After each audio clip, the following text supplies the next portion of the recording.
Rate में इसने बोला हुआ है कि a fruit vendor buys oranges at 6 for ₹10 and an equal number at 10 for ₹20. He mixes them and sells at rupees इतना per dozen. Find his gain और loss percent. सबसे पहले क्वेश्चन को समझ लीजिए.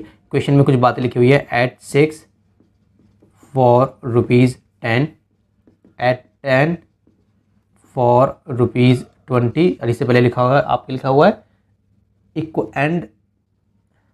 एंड इक्वल नंबर, ये भी लिखा हुआ है, ध्यान देना है. ठीक है. उसके बाद आपको दिया हुआ है सेल्स एट ₹21.60 है ये. ठीक है, पर डजन ये दिया हुआ है. हमें निकालना है मतलब कि प्रॉफिट हुआ है या फिर इसको लॉस हुआ है, दोनों की परसेंटेज निकालनी है बेसिकली. देखिए सबसे पहले ये क्या है, ये है हमारा एसपी कितना है जी 21.60. कितने का है ये? पर डज़न. पर डज़न मतलब 1 डज़न मतलब 12. 1 डज़न या पर डज़न में कितने होते हैं? 12 ऑरेंजेस. ये 12 ऑरेंजेस का है. और अरे क्या है यार ऑरेंजेस की स्पेलिंग, जो भी है ऑरेंजेस. ठीक है, लिख ही दूँ स्पेलिंग बदलने तो आप सोचोगे इसको स्पेलिंग भी नहीं आती. ठीक है, 12 ऑरेंजेस. ठीक है जी, ये हो गए हमारे. अब ध्यान दो, मैंने आपको सिखाया था बच्चों, जब भी आपको प्रॉफिट लॉस निकालना है या इनकी परसेंटेज निकालनी है और आपको एसपी दिया हुआ है, तो ये देखो एसपी कितने का दिया हुआ है. ये एसपी जो दिया हुआ है हमें, ये पर डजन का दिया हुआ है, मतलब 12 ऑरेंजेस का दिया हुआ है. तो सीपी भी किसी भी हाल में हमें चाहिए 12 ऑरेंजेस का, तभी हम निकाल सकते हैं. तभी देखो हिसाब बराबर, तभी निकलेगा प्रॉफिट लॉस. ठीक है, ये मैंने आपको बताया था पहले भी. अब ध्यान दो, सीपी हमारे पास है नहीं, निकालेंगे कैसे, इनको यूज़ करते हैं. At 6 ₹10, at 10 ₹20. इसका मतलब बताता हूँ, पहले सुन लीजिए. एन इक्वल नंबर, देखो सबसे पहले ना एट 6, ये कह रहा है कि 6 ऑरेंजेस, इसका मतलब है 6 ऑरेंजेस 10 रुपये के हैं. इसका मतलब है 10 ऑरेंजेस 20 रुपये के हैं. ठीक है, ये मतलब अलग अलग तरीके के ऑरेंजेस हो गए यहाँ पे. फर्स्ट ये हो गया फर्स्ट टाइप, सेकंड टाइप होते हैं ना भाई. ऑरेंजेस हर सेम तो होते नहीं है, कोई बड़ा छोटा हो सकता है, मीठा खट्टा हो सकता है. आम होता है, दशहरी आम ले लो, लंगड़ा आम ले लो, इस तरीके से आम भी डिफरेंट डिफरेंट आते हैं. ठीक है, उसी तरीके से ऑरेंजेस हैं, डिफरेंट टाइप के ऑरेंजेस हैं. ठीक है, तो इसमें क्या है कि मान लो फर्स्ट टाइप है, ये सेकंड टाइप है. यहाँ पर 6 ऑरेंजेस हमें मिल रहे हैं 10 रुपये के, यहाँ पे 10 ऑरेंजेस मिल रहे हैं 20 रुपये के. इसने बोला है क्वेश्चन में एंड एन इक्वल नंबर, मतलब कि ये आप समझ जाओ, हमें सीपी कितने, मतलब कितने ऑरेंजेस का सीपी निकालना है, 12 ऑरेंजेस का. इसने जो दिया हो ना एंड इक्वल नंबर, इसका मतलब है कि इसमें से भी हमें 6 ऑरेंजेस निकालने हैं और इसमें से भी हमें 6 ऑरेंजेस निकालने हैं, और 6 ऑरेंजेस के पैसे, 6 ऑरेंजेस के पैसे, तो 12 ऑरेंजेस हो जाएंगे. अब 6 ऑरेंजेस 10 रुपये के इसने पहले से दिए हुए हैं. ठीक है, तो सीपी हमारा कितना हो गया, देखो 10 हो गया इसका सीपी. ये मान लो यहाँ पे फर्स्ट लिख रहा हूँ, first type, CP second type. 6 oranges 10 रुपये के, तो 10 हो गया. अब ये 10 ऑरेंजेस 20 रुपये के, लेकिन मुझे पता लगाना है 6 ऑरेंजेस कितने के हैं. तो 10 ऑरेंजेस अगर 20 रुपये के हैं तो एक ऑरेंज कितने का होगा, 20/10. सिंपल कैलकुलेशन है. फिर निकाल लेंगे 6 ऑरेंजेस कितने के होंगे, 20/10 मल्टीप्लाई कर देते हैं. ऐसे होता है ना, 6 से कट गया, 12 रुपये के हो गए. तो ये हो गए 12 रुपये के 2 के. अब इसने मिक्स कर दिया, तो इनको मिक्स कर दिया मतलब प्लस कर दिया, तो कितने हो गए दोनों मिक्स करने के बाद, 10 11 22, 22 रुपये. 22 रुपये के हो गए कितने, पर डजन, मतलब 12 ऑरेंजेस. तो देखो एसपी कितना था 21, सीपी कितना है हमारा 22, 12 का है, तो सीपी ज़्यादा है, इसका मतलब बंदे को लॉस हुआ है, तो लॉस निकाल देंगे. अब देखिए क्वेश्चन को करना स्टार्ट करते हैं, कैसे आपको लिखना है. ठीक है जी, एसपी ऑफ 1 डजन ऑरेंजेस. ठीक है जी, कितना है, ₹21.60. एसपी ऑफ 1 डजन ऑरेंजेस इतना हो गया. ठीक है, अब हमें निकालना है,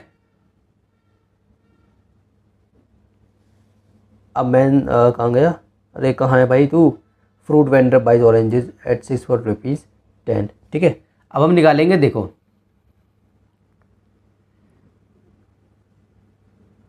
यहाँ पे आप लिखना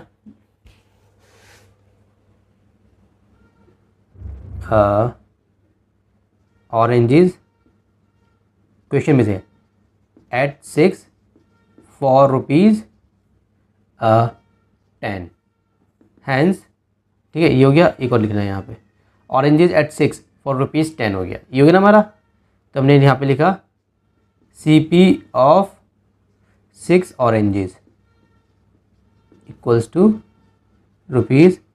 ठीक है, यहाँ पे आप लिख देना फर्स्ट टाइप, ऐसे लिख देना, ठीक है। CP ऑफ 10, यहाँ पे आप लिखेंगे हम सेकंड टाइप, ठीक है। यहाँ पे क्या दिया हुआ है इसने दिया हुआ है ऑरेंजेस एट 10 फॉर ₹20।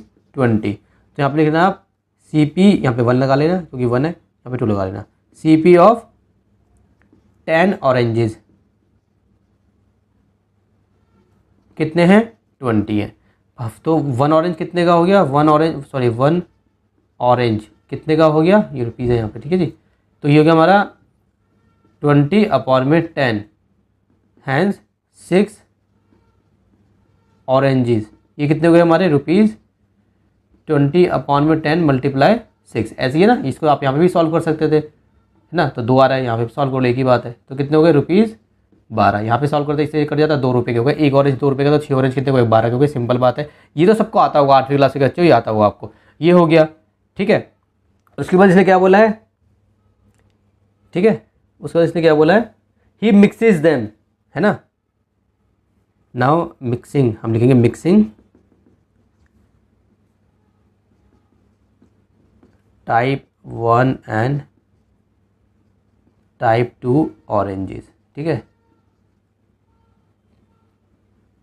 हैंस हम मिक्स कर रहे हैं, ठीक है। तो टाइप 1 में क्या था, ठीक है, 6 ऑरेंजेस उसके थे, 6 + 6 इसके हो गए ऑरेंजेस, है ना, इक्वल्स टू, यहाँ पे इसको ऐसे लिख देना,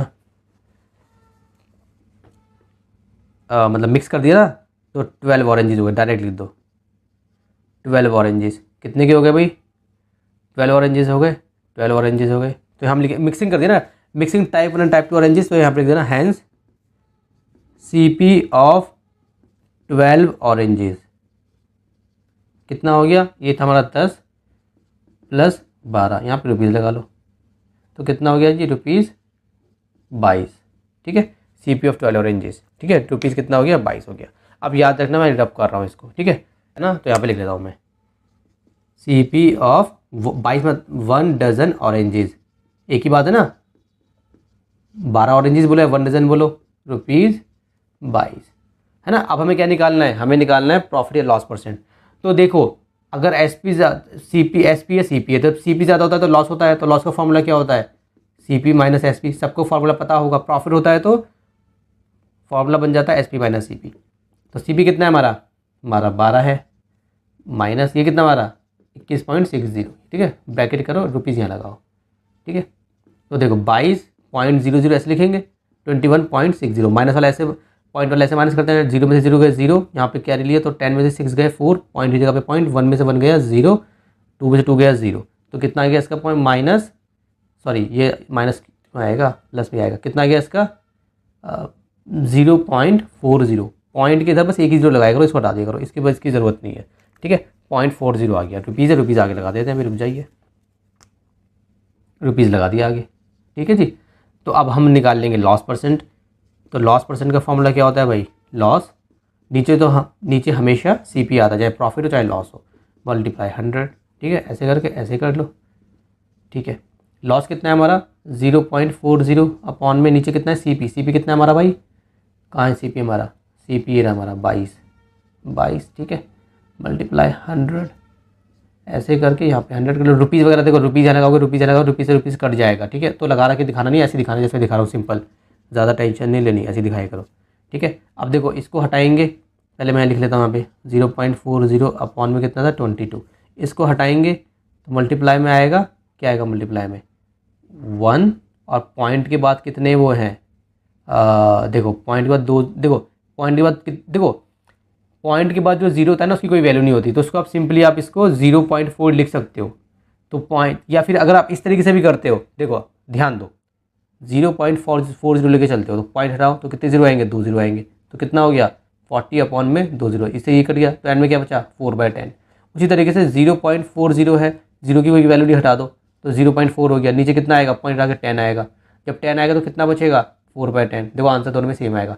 अगर ऐसे लेके चलोगे तो 2 0 लगाने पड़ेंगे, ऐसे लेके चलोगे तो 1 0 लगाना पड़ेगा, मसला वही है। अब क्योंकि मैंने 2 ले लिया है तो मैं 2 के अकॉर्डिंग ही चल रहा हूँ बस, तो 2 0 लगा दिया हमने, ठीक है, क्योंकि मैंने ले चुका था इस तरीके से, नहीं तो आप कन्फ्यूज हो जाओगे कि क्या करा रहा है ये, ठीक है। अब देखिए 40 अपॉन में 22 मल्टीप्लाई 100 मल्टीप्लाई 100, इस 100 से मैंने ये 100 काट दिया सिंपली, ठीक है। अब बाहर क्या चल रहा है हमारा, परसेंटेज चल रहा है, तो लॉस परसेंट हमारा कितना हो गया, 40 अपॉन में 22% है। अब 2 ज़ा 0 और सॉरी 2 ज़ा 4 0 और 2 1 ज़ा 1 ज़ा, तो कितना आ गया 20/11%, ये हमारा लॉस हो गया।